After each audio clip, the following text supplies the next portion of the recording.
Well, the shutdown melodrama continues. I love the smell of melodrama in the morning. It smells like the United States Senate. I said the other day that this shutdown is just further proof that human evolution is a slow process. This shutdown, what you're witnessing now, is just further proof of why it took human beings thousands of years to learn how to stand upright. This shutdown is bone deep, down to the marrow, stupid. Some shutdowns are based on policy. Some shutdowns are based on politics. Some shutdowns are based on a combination of both. This one is pure. It's pure as ivory snow. This shutdown is based on politics. Let me tell you what's going on. I believe in a two-party system, Mr. President. Why? Because two parties create competition. And competition makes all of us better. It does. The Democratic Party, the opposite of my party, the Republican Party, the Democratic Party is competing within itself right now. And there is a distinct wing of the Democratic Party that is winning that competition. If I wanted to use a pejorative expression, I would call it the loon wing of the party. The loon wing of the Democratic Party. Or you might call it the Bolshevik wing of the Democratic Party. I think a more accurate description is to call it the Socialist wing of the Democratic Party. I think that's fair. Now, I'm not saying that all of my Democratic friends are socialists, but there is clearly a wing of the Democratic Party that can only be described accurately as the socialist wing of the party. And that party is in ascendancy. That party is in control. Now, my friend Senator Schumer is the leader of the Democrats in the United States Senate. And he, of course, has instructed his colleagues to vote to shut down government. And Senator Schumer has been criticized for that. And I understand. I don't agree with him. I think he made a mistake. But I don't think Senator Schumer is the leader of this effort. I don't.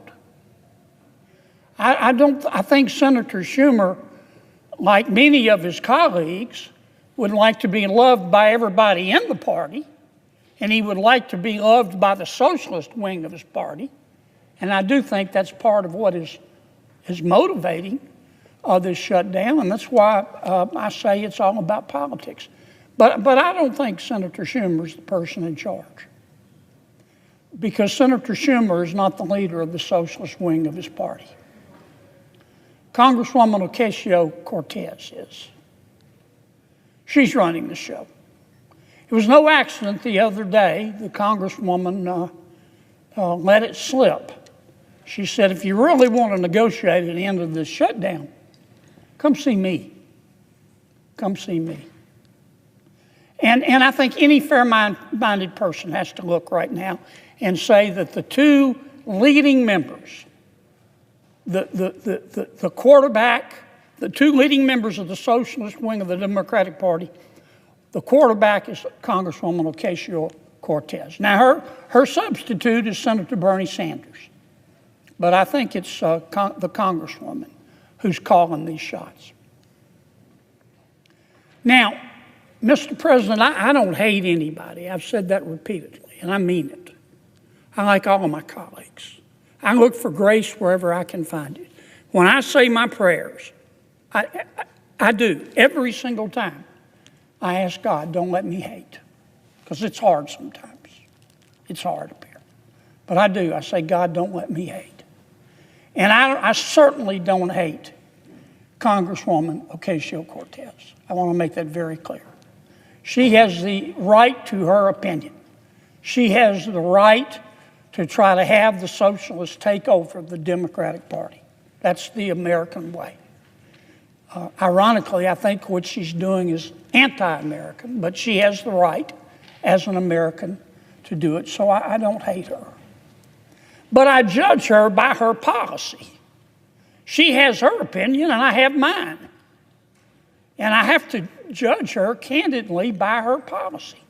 Here is what the socialist wing of the Democratic Party, led by Congresswoman Ocasio-Cortez, has said to the American people and to the United States Congress and the Republicans in Congress. If you Republicans don't agree to make the federal government $1.5 trillion, not $1 million, not $1 billion, $1.5 trillion bigger, we're going to shut government down. Well, of course we said no. I'm not going to vote for that. My mother didn't raise a fool. And as I've said before, if she did, it was one of my brothers. I'm never going to vote for that. Now, where do I come up with this figure of $1.5 trillion? Well, the first thing that the socialists and Congresswoman Ocasio-Cortez is asking us to do is to repeal the health care reforms in the One Big Beautiful Bill. We just passed them. Here it is, Subtitle B, Health in the One Big Beautiful Bill. Now, we didn't cut Medicaid in the One Big Beautiful Bill.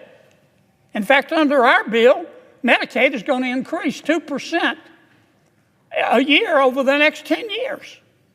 Now, what we did by reforming Medicaid, which Congresswoman Ocasio-Cortez wants us to reverse, we cut out the waste and the fraud. For example, we found out that there are, no kidding, I'm not just making this up, we found out that there are 2.8 million people on Medicaid who are double dipping in America. They're either signing up for Medicaid in Louisiana and Mississippi, double dipping, or they're signing up for Medicaid in Louisiana and they're signing up for the Obamacare subsidies. That's called cheating. Our bill would put an end to that. And it would save about $140 billion on 10 years. The socialist wing of the Democratic Party and Congresswoman Ocasio-Cortez want us to reverse that.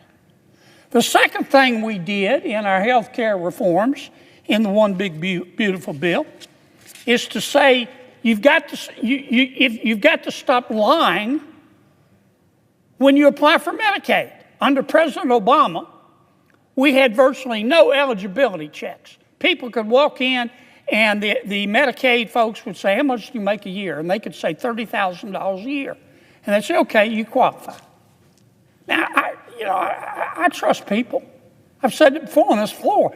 I play cards with my friends all the time. They're friends. I cut the cards anyway. We have found, for example, just in Louisiana, we did a statistical sample of the people on Medicaid in Louisiana. Our auditors found 1,600 people on Medicaid making $100,000 a year or more. That's cheating. So our bill put an end to that. Congresswoman Ocasio-Cortez and the socialist wing of the Democratic Party want us to put it back. They want to let people cheat. What else are the socialists asking for in this $1.5 trillion? Well, they're saying we don't want people who can work to work. We put a provision in our bill that the Congresswoman and the socialist wing of her party want us to take out that says, look, if you're between the ages of 19 and 64 and you're able-bodied, we're not talking about a mother with a sick child in her arms, you're able-bodied, you're perfectly healthy, and you don't have any dependent kids at home, then if you qualify based on income, we'll give you Medicaid, but you have to work.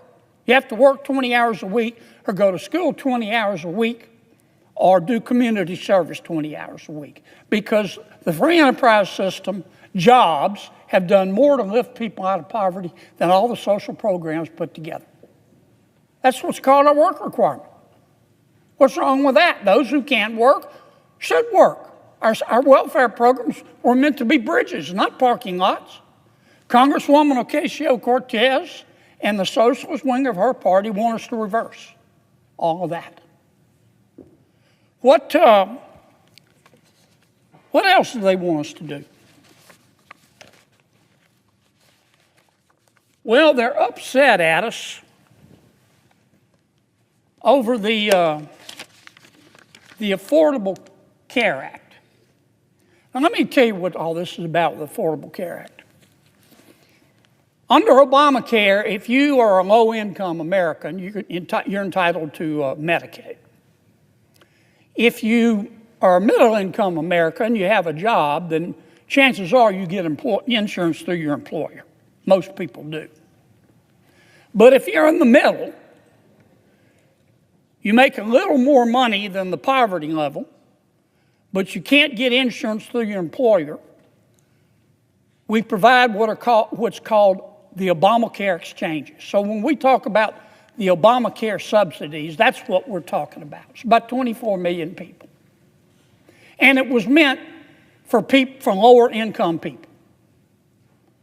Up until 2019, it was all for low-income people. And then in 2019, without any Republican votes, President Obama said, look, we're in a pandemic. We're going to raise the limit. We're going to say there are no income limits on Obamacare paid for by the taxpayer. We've got 24 million people on Obamacare. When they raised the limits, you can make any amount of money and still get a subsidy. That added about 1.6 million people on Obamacare. Obamacare was meant for people who make from roughly $30,000 a year to $130,000 a year, families of four. Now, because President Biden raised the cap, we've got people making $600,000 a year, $150,000 a year, families making $200,000 a year, getting subsidies from the American taxpayer. Why? Because they said we needed it in the pandemic. The pandemic is over. And that's why the Democrats, when they passed the bill, put in a provision that says at the end of this year, those extra subsidies are going to end. Congresswoman Ocasio-Cortez says no. Until you agree to let them continue, to let anybody at any income level get subsidies, we're going to shut government down. That's their third demand. And that is part of the $1.5 trillion.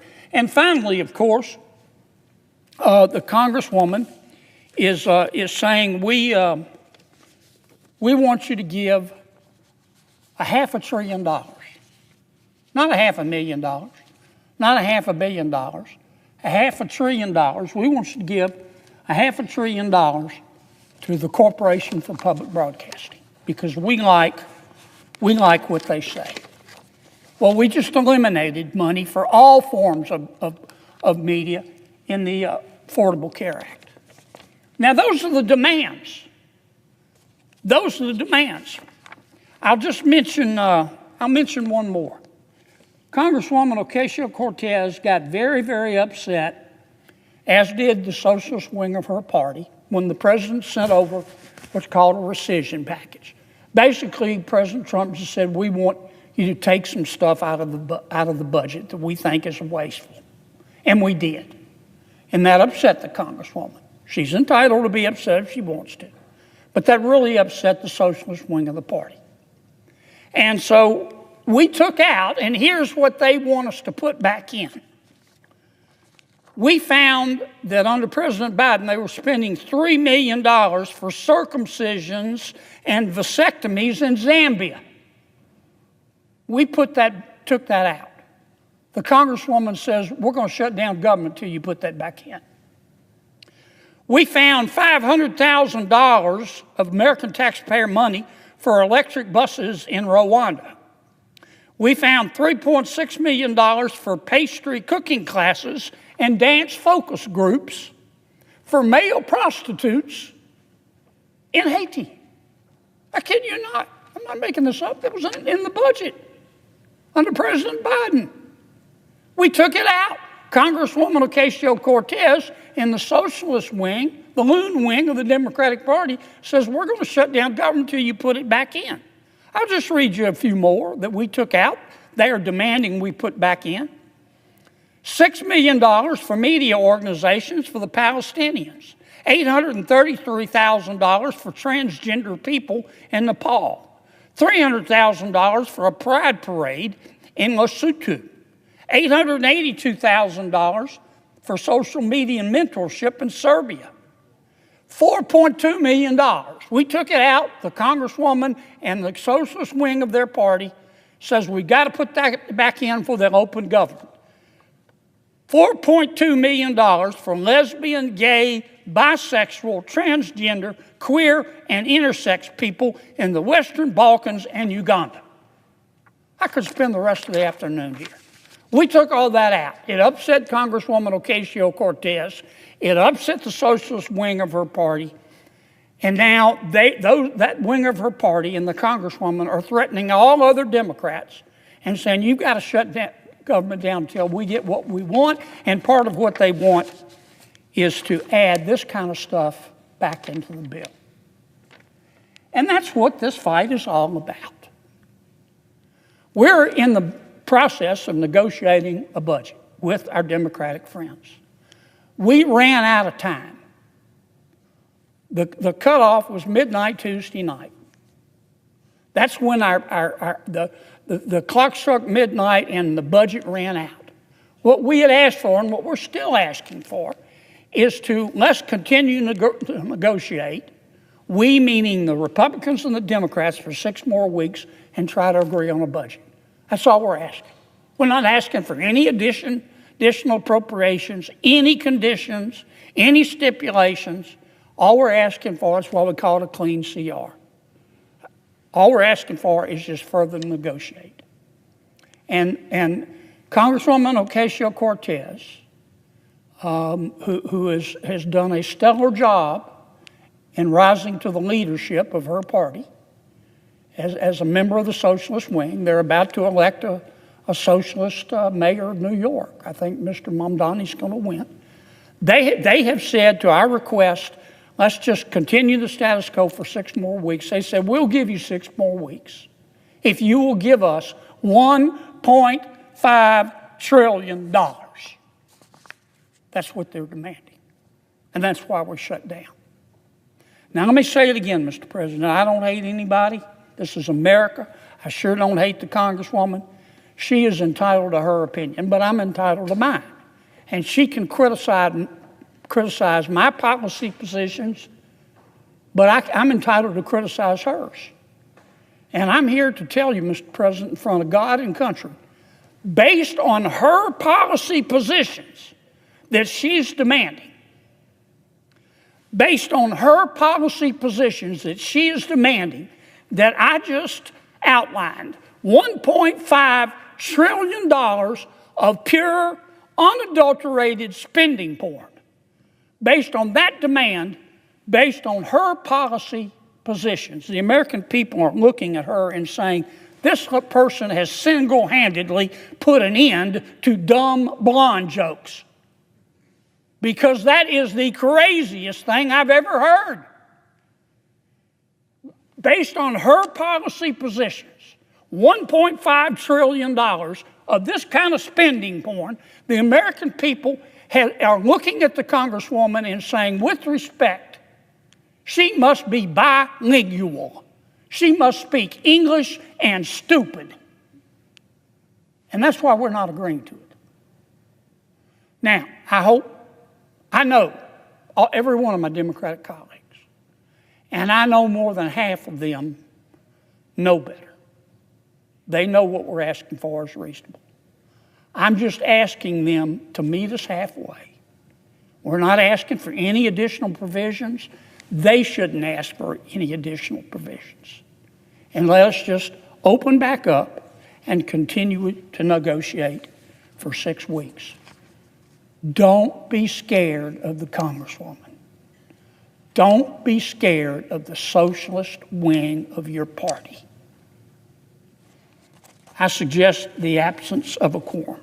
Senator John Kennedy opened by deriding the current government shutdown as pure political theater, calling it bone deep down to the marrow stupid.